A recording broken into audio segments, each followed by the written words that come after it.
Hello, Katie. Welcome to Follow Your Heart podcast. Hi, Becca. Thank you so much for having me. I'm so grateful to be here. I'm excited to have you and for everyone to learn about Kaity O'Keefe, who literally I get to be presented with your wisdom and insights every single week.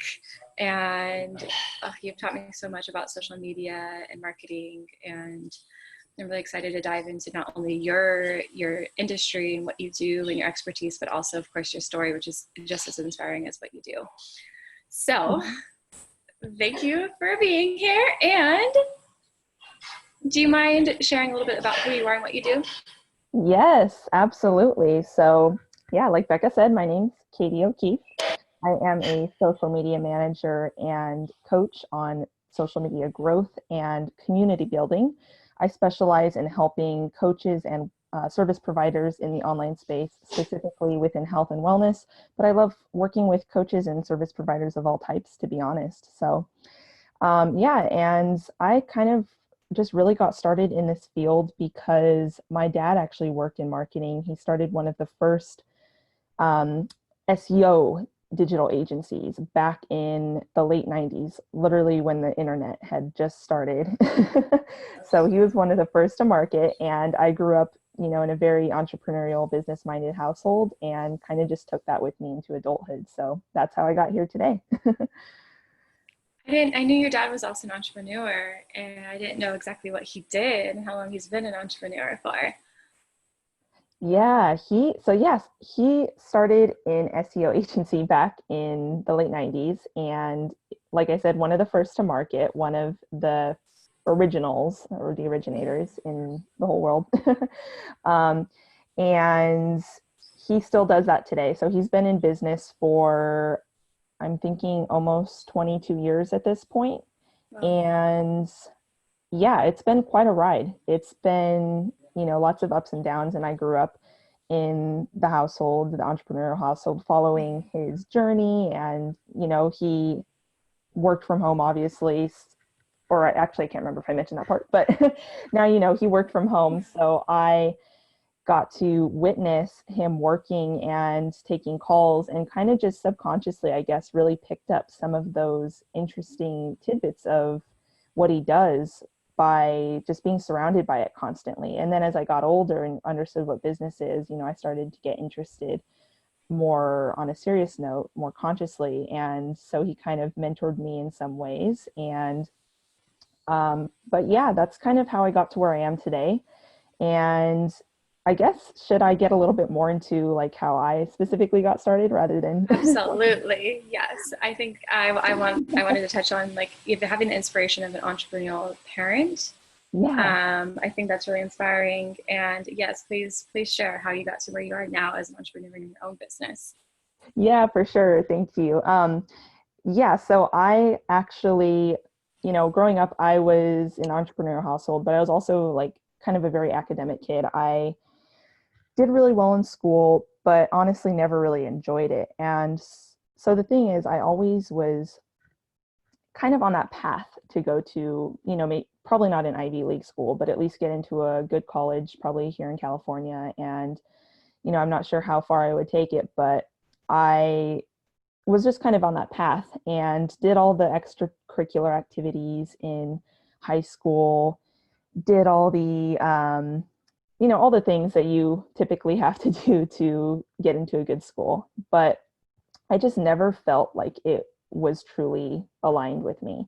And so by the time I got into senior year of high school, I decided that I was going to go to community college because I realized that the debt that I would take on from attending a 4-year right away would not make any sort of sense, especially because by that point I had in mind that I wanted to go into entrepreneurship, and having debt as an entrepreneur, very hard, just makes it so much harder than it needs to be. So yeah, I realized that, made a conscious decision early on. And by the time I was in my first semester of college, I actually decided to commit to a kind of like an internship program.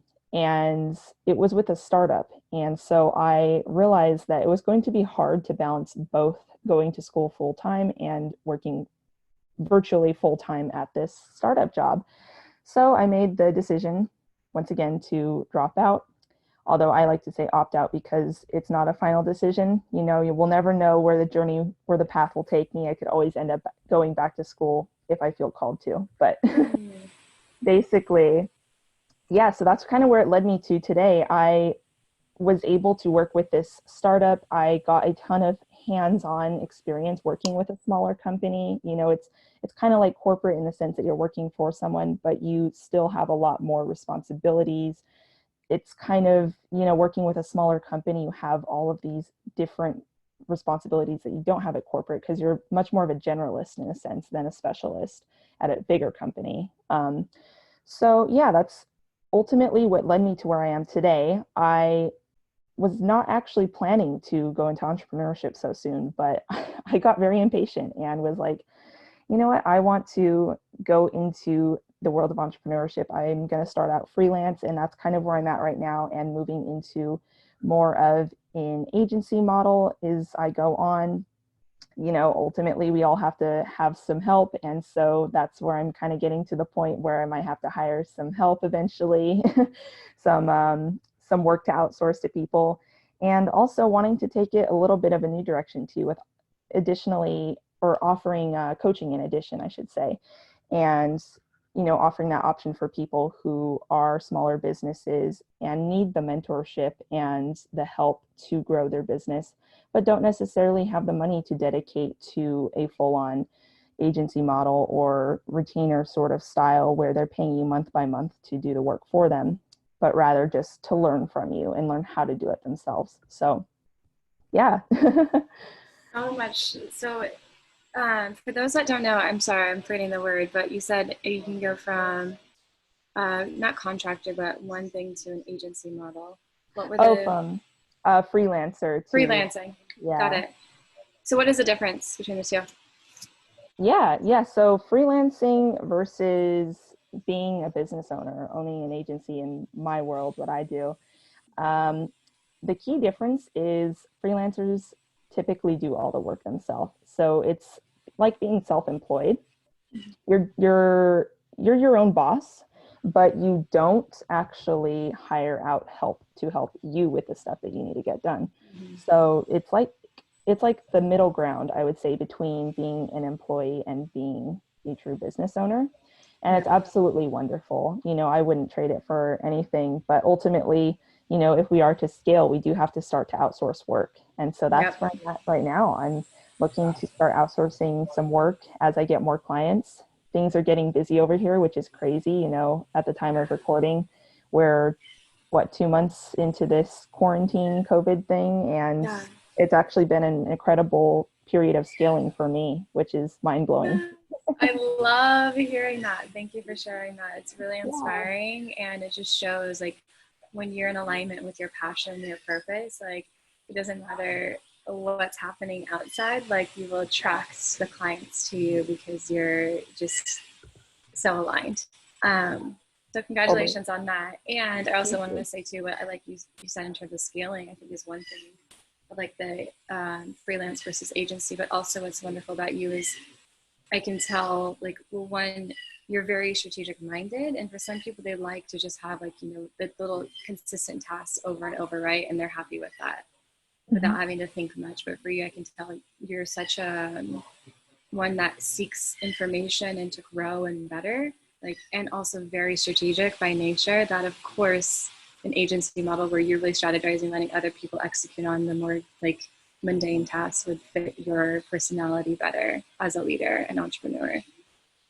Yeah, definitely. Yeah, I'm kind of like, and it's funny because it's funny when you talk about yourself, like having other people point out your traits sometimes is so helpful Yeah. because it's funny. I never saw myself as such a strategic person until recently when people are pointing that out and saying like, you're actually really good at seeing the big picture, but like seeing the little steps that need to lead up to it and Yeah. ultimately like build it up. And yeah, that's something I didn't realize was a strength of mine until I got into this. And You're so amazing at that. And that leads me to like what I really want to help give people tools for, even if they're not an entrepreneur yet, or they're thinking about it, or you already are a coach or entrepreneur in your business, is mhm. more of that strategic thinking. And one thing you really helped me do is get more clarity on my messaging and social media content and strategy. And I'd love for you to share how you helped me get that clarity and create a strategy that really was simple and easy to implement.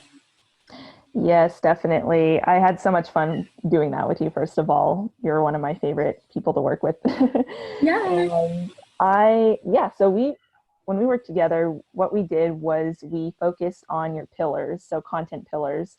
And for those of you listening who don't know what content pillars are, it's basically you have main pillars, which I say main pillars are the three main things that your content is going to talk about. So let's say, I'm assuming most of you guys listening are on Instagram and probably promote your business a good amount on there, or at least are trying to. So your three main content pillars on Instagram would be the three main things that you talk about on Instagram, and particularly the three main things that pop out at people when they're just glancing at your page. So for example, Bekah's, if I remember right, I think Bekah's were like the digital nomad lifestyle, sales, and then spiritual routines, among other things. Is that Yep, correct? that is. Okay, cool. I remembered. Yeah, so when we did that work, those were the three that we decided on. And ultimately, those are the three that I feel like when I pop up on our Instagram page and pop over to look at it, those are the three things that pop out at me. But under those main pillars, you're going to have sub pillars. And so those are the smaller content topics that you talk about. So think of the main pillars as more of a way to attract in your audience. It's those things that they see and they're like, okay, I need somebody to follow who provides this sort of information. So for instance, with Bekah, I need someone who talks about entrepreneurship and sales, and but also from a spiritual perspective, and also is living the lifestyle that I want to live, being a digital nomad, being able to have that freedom and flexibility. But then what actually keeps them on your page and influences them to follow you is those sub pillars. So those are those smaller things that you do differently than your competition on Instagram or any platform really, but since we're using Instagram here. So with the sub pillars for Bekah, what we had talked about was her unique way of combining sales and spirituality and using spiritual routines and rituals for increasing sales, which I find so amazing, so refreshing. It's actually something that, and this might just be the space that I'm in, there might actually be more people out there, but personally, and this is all that matters for me personally, when I came across Bekah's page, that stood out to me. And I'm like, okay, she does things a little bit differently than everyone else I follow on here that talks about sales.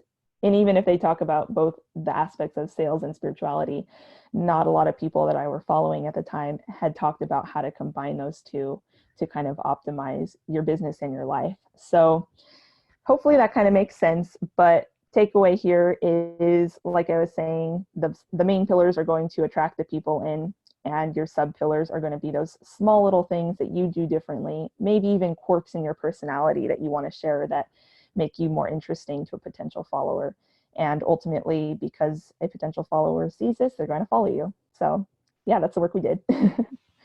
Well said. And I like how simple you make it, because there's so many different strategies out there, and like even just the concept of ABC, simple, like, okay, we can really keep it simple like Yes. that in your strategy. And starting out with those pillars and sub pillars really helped me um, have just more clarity when I'm creating content, and have more structure about, and like a balance of all the things I want to share, and not focusing so heavily on one.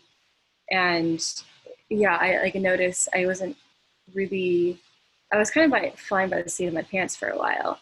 And as a coach, oh my gosh, I'm admitting to you guys, like, I'm not perfect. And for a while I was like consistent with like planning my content, and other times I wasn't. I was just posting and intuition. but with that, there wasn't a strategy. So you helped me get back on track with like having that strategy, but also using like my inspiration to have a good balance.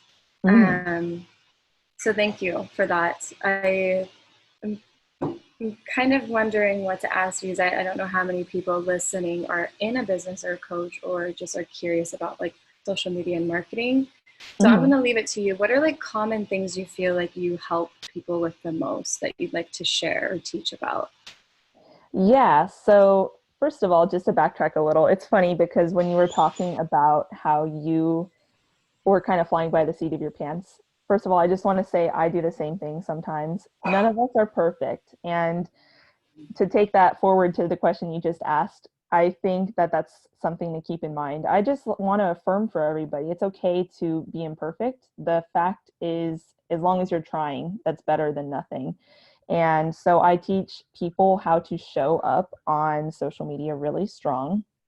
And even if it doesn't look perfect at the beginning, that's okay, because sometimes, especially if you've been, let's say either you've been out of the game for a minute, maybe you have not been posting consistently on your social media, you're not putting out content regularly, and you want to get back into it after like a 3-month dry period or something like that. Or you've not started at all and you are scared on how to get started. Like you do not know what you're doing and you just need someone to tell you, okay, here's what to do, here's how to do it, and just to hold space for you.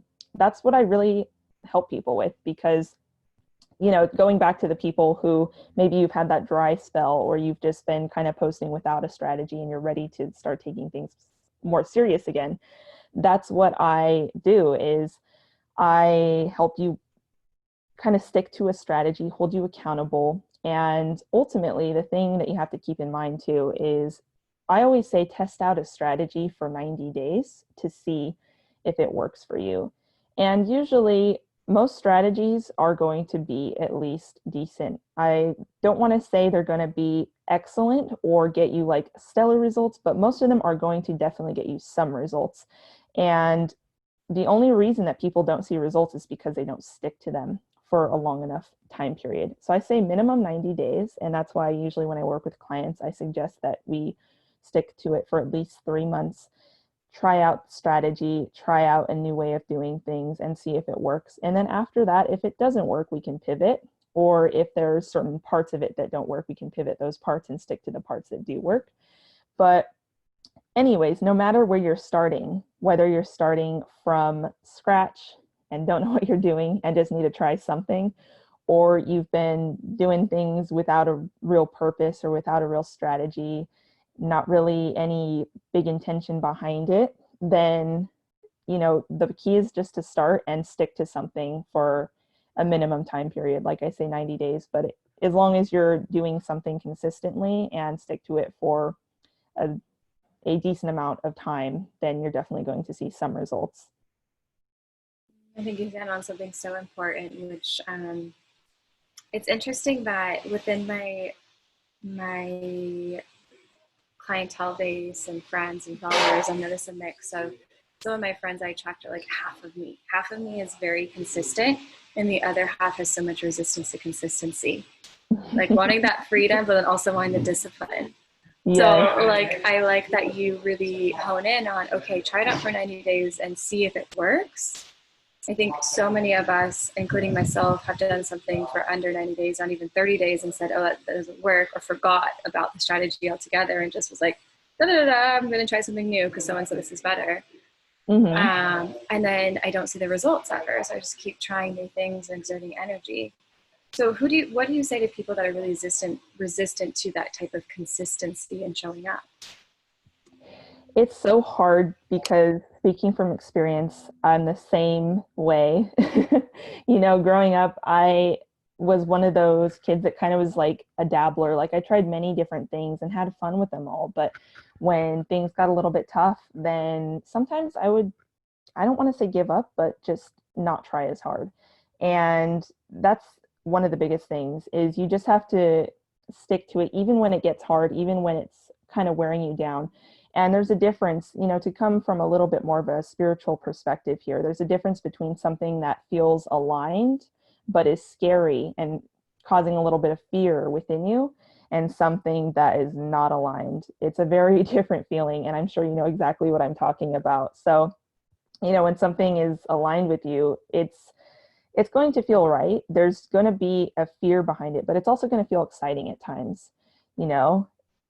And when something is not aligned, it's going to feel very different. It's going to feel like dreadful to do things. And of course, things that are actually aligned can feel a little bit dreadful at times, but that's more when we let the fear get to us for too long. When something just feels like every part of it is dreadful, then it's probably not the right strategy. It's probably not something that you should be doing. For example, I'll use a sales tactic that a lot of people are resistant to just because it does not feel truly aligned with them. And that's cold selling in the DMs on Instagram or even Facebook, kind of any social media platform, but Instagram's the biggest one. And there's definitely a right way and a wrong way to do this, but I think there's some coaches out there that are teaching people the wrong way, and a lot of people do not feel aligned with it. And so when they go and try to go sell someone in the DMs, it feels very icky right away, and they're like, and then they're like, no, if you just stick to it, it's going to be fine. And, you know, of course, it's hard at times to realize if something is truly aligned or unaligned. But the more that you tune into those feelings, I think it'll definitely just come to you. Um, there was something else I was going to say here, but I can't remember what it was. But I In think, terms of like the consistency and showing up. So part of it is like that fear. yeah, definitely. So, yeah, if it is truly fear, and you'll know once you tune in enough and get in tune with your feelings, then just work through it. Like you might have to do some of that inner work to realize, like, why is it that I'm so resistant? You know, some people are very resistant to show their face on social media. Yeah. And it's crazy because, like, to me, you know, I'm millennial, Gen Z, whatever. I don't even know honestly, but um, I I'm just kind of used to showing up on social media because it's like something I grew up with for a Yeah. good enough portion of my life. But I notice when I work with like Gen X or even like boomers, they're not the internet generation. They're a little bit more resistant to showing their face on social media. They're like kind of just a different mindset to how to show up. And I encourage everybody, like, you know, just to take this a different direction for a second, and I'll get back to the consistency thing. But definitely showing your face on social media is so important if you are building a service-based brand or are a coach or somebody who provides the service directly to your clients. You know, it's different when it's a product because the product is going to the client, or I should say the customer in that case, but they don't really care like who's selling it. You know, obviously they probably want you to be a good person, but it's different when you're service providing because they want to know your energy. They want to understand who you are and who they'll be working with. But yeah, so anyways, with the consistency, you know, I think definitely just tune in and understand, try to understand why it is that you're so resistant to doing things. And you know, resistance, what's that saying? It's escaping my mind. Resist Resist. Persistence is what is it? Maybe it's resistance, something else. something about like resistance, resistance causing like more resistance. I can't remember, but if I remember it, I'll say it again. um, but yeah, basically, the more that you resist doing something, the more it's going to stick around. And so the only way to work through it is to work through it and not resist it. You know, something that I like to say, I'll just say this real quick, is compare it to like doing a workout. For a lot of people, the first 10 minutes of a hard workout are the worst. And then after that, it's like, okay, we're doing this. We're going to stick to it. It's not that bad. It's a little painful, but that's fine. We'll work through it. It'll be over soon enough. And I say that with anything. Like sometimes I just have really bad days where I don't want to sit down and do the work. And like, let's say, turning this back to anyone listening, maybe that's you when it comes to content creation. You don't want to sit down and do it, but you have like 3 hours blocked ahead of you that you know you committed to doing it. just sit down for those first 10 minutes and do it. And if after the 10 minutes you still don't feel like doing it, then that's fine. Step away for a minute, tune in and see if it's something deeper, or maybe your energy is just not that right that for that day. But I promise you, most of the time after those first 10 minutes, you're going to be in flow if you just commit to it. And Yeah. the more you go on, it'll get easier. And I'll add to that, because it's something that I'm constantly having to remind myself too of with consistency, is starting small. This is Mm-hmm. something that really like stuck with me from one, my sales career, and also this book, The Compound Effect. If you've read Mm-hmm. that one, it's all about creating new habits. I have not, but I've heard of it and it's on my list. It's a good one. It really helped me. I read it like last year, the year before, and it talks about like starting small. So like the whole analogy he used, of course, was also the gym. So like one of his clients or friends like wrote a contract that he would go to the gym for just 10 minutes a day, 5 times a week. And he literally wrote out a contract. Sorry, blender is going off right now. Uh-oh. Perks of sharing a house. So he wrote a contract out with his friend and his wife, and his friend and his wife signed it on his behalf that if he didn't follow through, that he'd owe them like something ridiculous, like $1,000. Wow. With that though, like the main point I was getting at is he started out with just 10 minutes. And I like that you also said 10 minutes. I think that's what it was in the book. And Mm-hmm. you can do anything with 10 minutes. You can show up at the gym. You drive all the way over there. You put it on your schedule. And once you get there and you start moving, you're like, oh, 10 minutes was easy. I could do 20 minutes or I can do 30 minutes. But the mind doesn't freak out as much in that type of commitment for 10 minutes versus 1 hour or 3 hours, right? So for me, I just Mm-hmm. had this reminder today because I was trying to increase my meditation to 1 hour a day when typically I was doing like Mm-hmm. 20 to 40 minutes a day. And it kind of just depended on like how well or however I felt. And I stopped meditating altogether because I didn't want to do an hour. So instead of just doing 20 minutes, I stopped doing it altogether Mm-hmm. for a couple of weeks. And I Yep. felt so off and yucky and not myself. And I was like, what's going on? And just today, like I set my timer for 44 minutes and then I only did 20 minutes and had the most amazing meditation. Then I was done and I was like, great, I got what I needed. Yes. Isn't So that so funny? it's so funny how our brain works with like habits and like how much Mm-hmm. time we associate and how much something needs to be done and like showing up for ourselves. Yeah. Yeah. That's so crazy too. Cause like me with, I kind of had something similar with the, not meditation in this case, but I do gratitude journaling every day.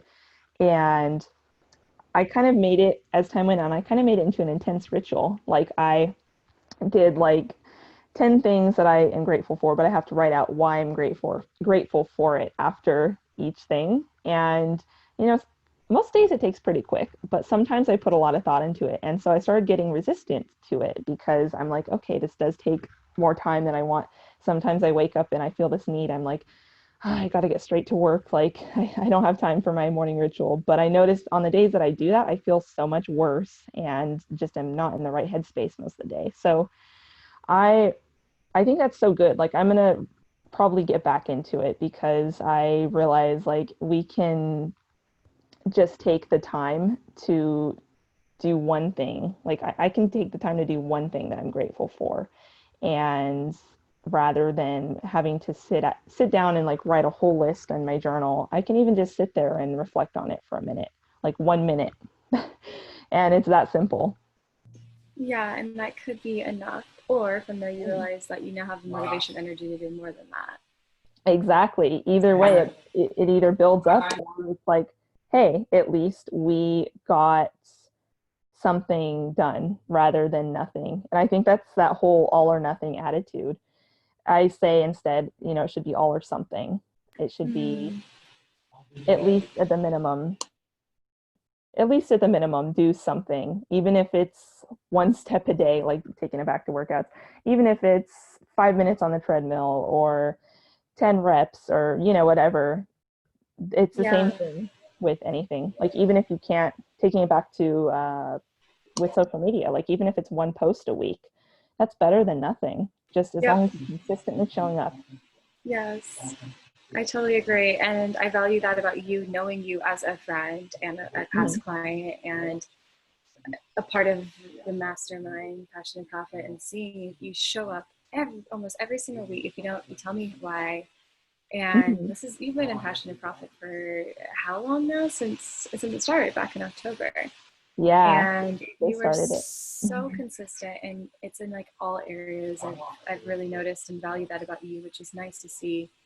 Like, your clients can really trust you because you practice what you preach, and I see it too. Thank you. Yeah, that means a lot. Yeah, and it's hard. Like I am a human like everyone else, so I have my days sometimes, but I think as long as you're on an upward trend at the end of the day, that's all that matters in the grand scheme of things. And so far, since I started this entrepreneurial journey, it's all been an upward trend. Yes, it Yeah. has. And why do you think that is?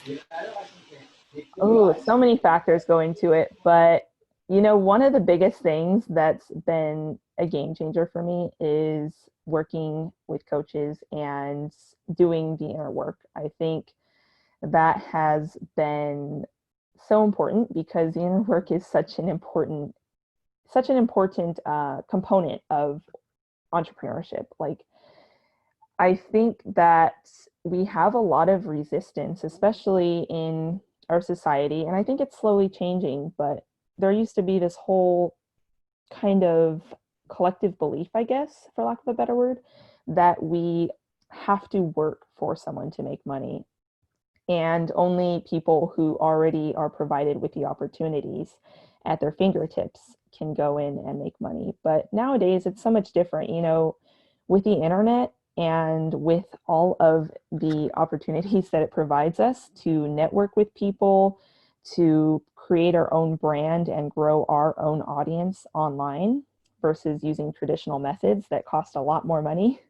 And just all of the things that the internet brings us, it is totally possible for anybody to start a business and, become their own boss or just have that freedom-based lifestyle, whatever it is that they're after, they can create that. And realizing that consciously was important, but I think integrating it on a subconscious level was the game changer. Yeah, I am so happy you brought that up because that was really what was the difference for me of my business growing and growing was Mm-hmm. also the inner work, which for all of you listening to my podcast are familiar with the inner work, the shadow work, the spiritual side. Mm-hmm. So I've seen that observing you and watching you grow, and you've helped me grow through your experience that you shared. Like one of them specifically that stood out to me, and I don't know if it's I'm curious to touch on this a little bit, but Mm-hmm. NLP sounds like it was really transformative for you. Do you mind sharing a little bit about that one? For what? Oh, the NLP. Yeah. Yeah. Yeah, I would love to share. So basically, long story short, I got a scholarship to work with a coach certified in NLP. My friend and coach Keely, her name is Keely Winfield. So go check her out on Facebook. That's where she's pretty Shout out. big. Yes, shout out. And she's amazing, first of all. She's been such a game changer for me. But, anyways, she, like I said, certified in NLP. We started our 3 months together. So, yeah, I got the scholarship for 3 months of work with her. And I, yeah, we started with a breakthrough session. They call it a breakthrough session. And basically, it's an 8-hour intensive where we go in and do very subconscious work using a therapy called time techniques. And it's like timeline therapy for anyone familiar with that, kind of where they use the way that different information is stored on a timeline within your brain and kind of just rearranging it in a weird way, for lack of a better word. Um, to figure out how to optimize it for the best way for you. I'm explaining this way less good than an actual NLP certified coach would, but basically what the outcome of it is you have a lot of beliefs and emotions that were stacked around previous memories, virtually not erased because they are still there, but the emotion behind the belief or the years of stacked emotion around a memory dissipate through this therapy. And so that was super powerful in kind of erasing some of the previous limiting beliefs that I had around entrepreneurship and working for myself. And so I had done this work. This was an 8-hour intensive. The day after, I felt a little different, but it was very subtle. But as time went on, during the 3 months that we worked together, I realized how game changing this actually was. Like, I just realized that certain habits that I used to have had kind of disappeared, or, maybe I kind of, it's funny because at times you might be ready to do something, but then consciously you stop yourself and you're like, wait, why am I doing that? And just the different ways that it worked in changing my beliefs, my behaviors, and the way that I show up daily has been such a game changer. And I think that's one of the biggest reasons that I, in this past year, and particularly in the past 6 months, have grown so much, was through doing this work. I love that. Thank you for sharing that. That really inspired me too. And yeah, it's amazing what like a shift in our mindset can do for not only ourselves personally, but for our businesses.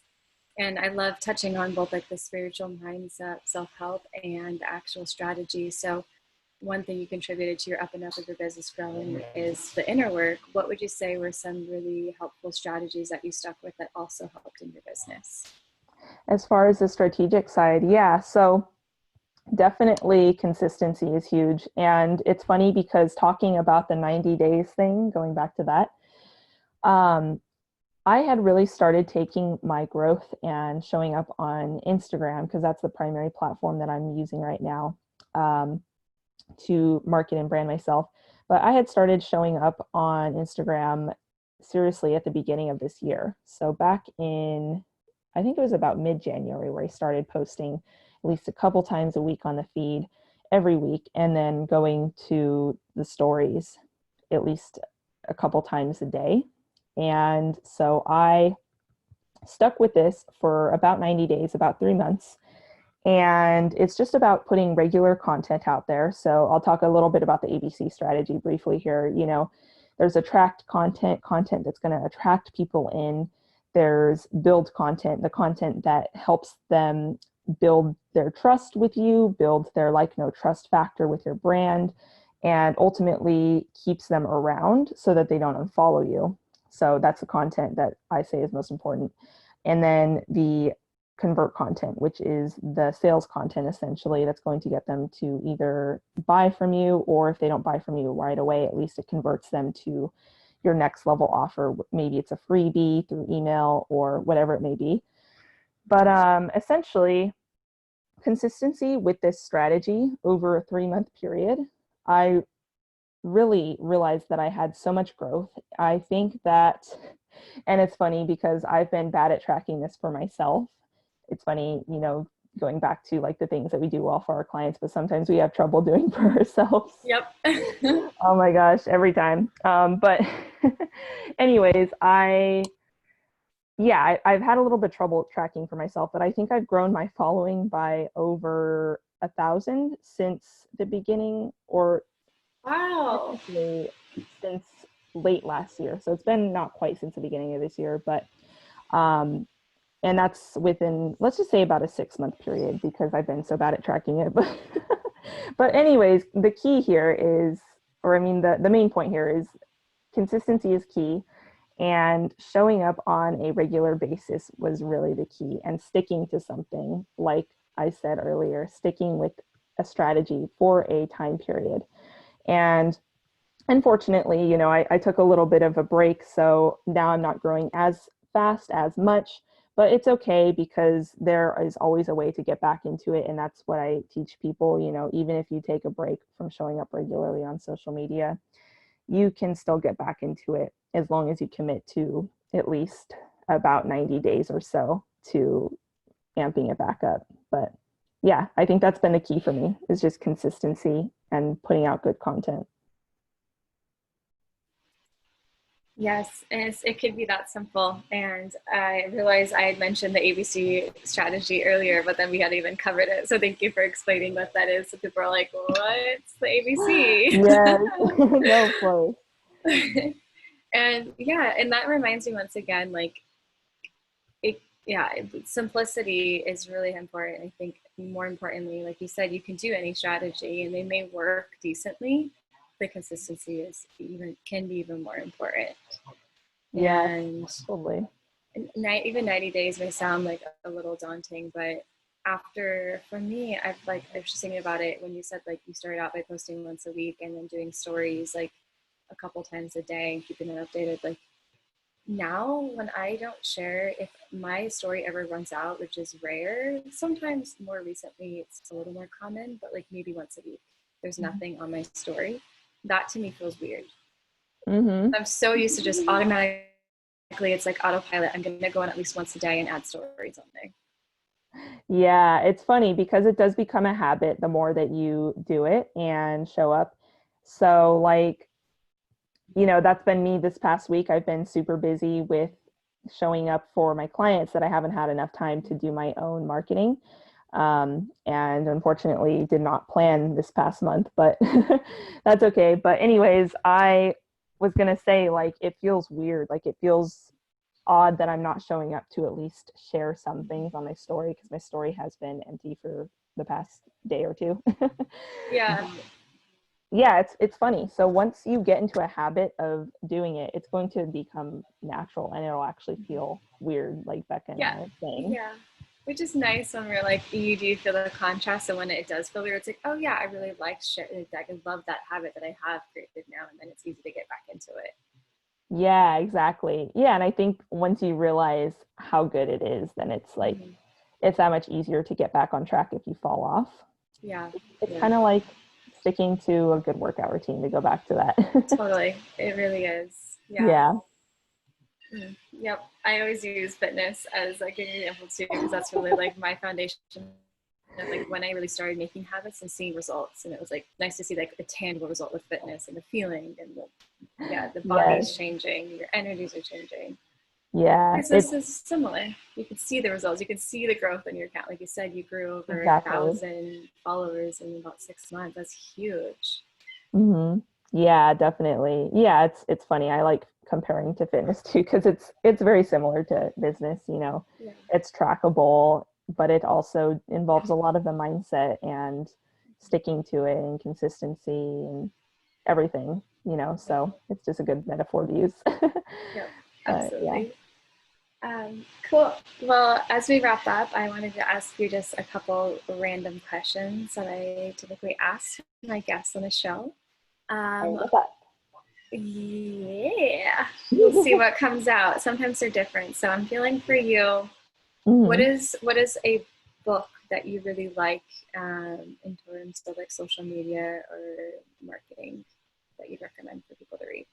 A good social media or marketing book. Or something Um, that really helped you. it's funny because I read more books on like personal development and get more of my marketing Yeah. information through courses and just free information online. But there are a couple good Okay. marketing books that I've read. And I think that I would say Growth Hacker Marketing by Ryan Holiday is a really good start because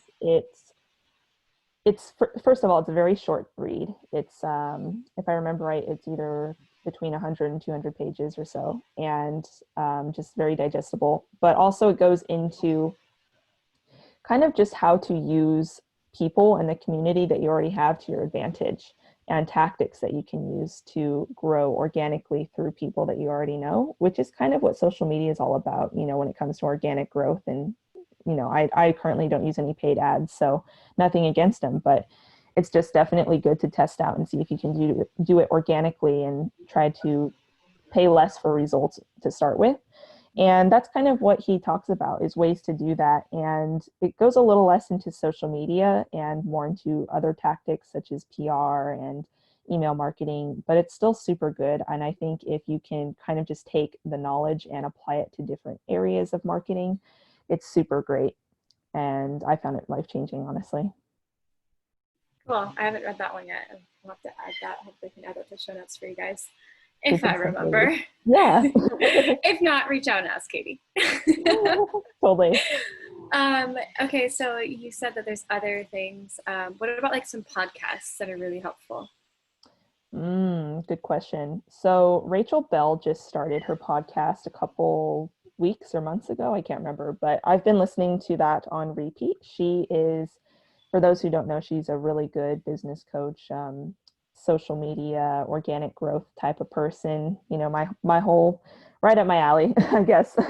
um, so my whole thing I do, but she is definitely good if you're trying to understand how to grow organically on social media and kind of just anywhere, and especially for your audience, Bekah, because I have a feeling there are a lot of coaches in here. She speaks directly to coaches, so these tactics are going to work really good.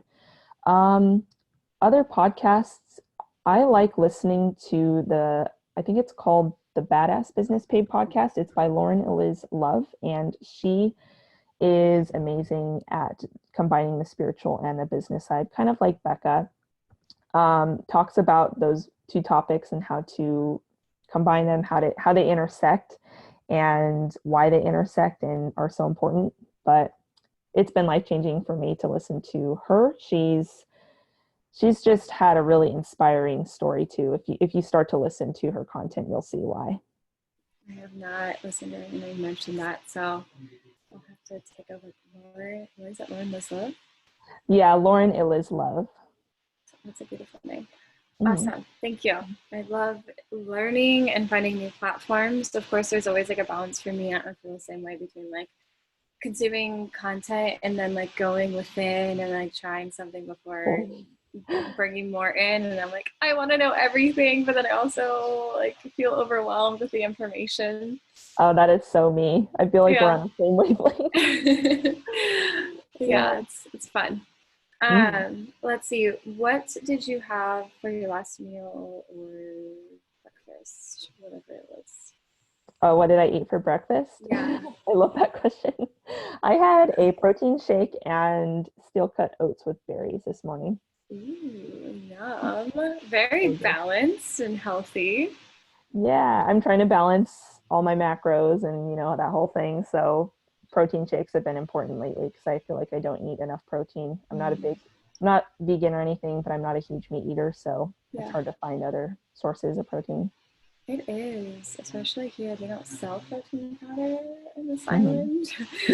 So Uh-huh. my protein consumption is like peanut butter, Yeah. which is a lot of fat too. Hmm. Yeah. Yeah, so Healthy, I'm but missing some protein powder in my life. yeah. Let's see. What is a like quote or mantra that either when you live by or that's really been resonating with you lately? That's a good one that hmm, I'm trying to think here.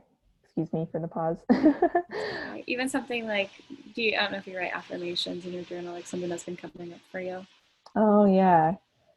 Hmm. I think I think not overthinking, like don't overthink stuff has been a big Mm-hmm. theme lately. And Yeah. it's funny too, because I've gotten energy healings and have been told that I have like a very active third eye, ajna. And so that might be something to work on. But I think definitely anybody can take that advice, less thinking and more doing. Yes, yes, absolutely. For me Yeah. too. It's something, it's like, that's the reason why I meditate. It's like my thoughts are always going Yes. and going and going. Getting So it under yeah, control. yeah, yeah. That's beautiful. Simple. It can be that simple. Um, Yeah. cool. I would like you to share where people can find you. First of all, you said you hang out on Instagram the most. Where Yes. else are you hanging out? Mostly on Instagram right now. And it's funny because I love to teach like cross promotional strategies, but right now it's been all Instagram for me. I am starting to build out on TikTok as well, which is super cool. It's a new Hey. platform. It's a new platform that a lot of people are a little hesitant to get on, including myself, but I think there's so much potential for it right now.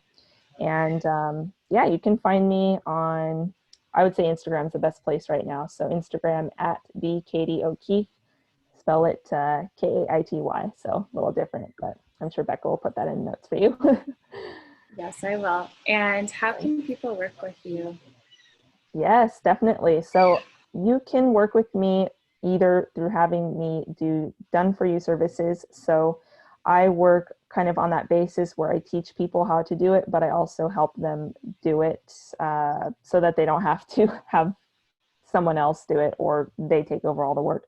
But as I said, I am also moving into coaching and kind of helping people learn how to do it themselves, especially for those of you just starting out who maybe can't afford a full-on social media manager yet. It is so great to at least know what to do right and what not to do. And it's something that even myself, as much as I think I know, there's always something more.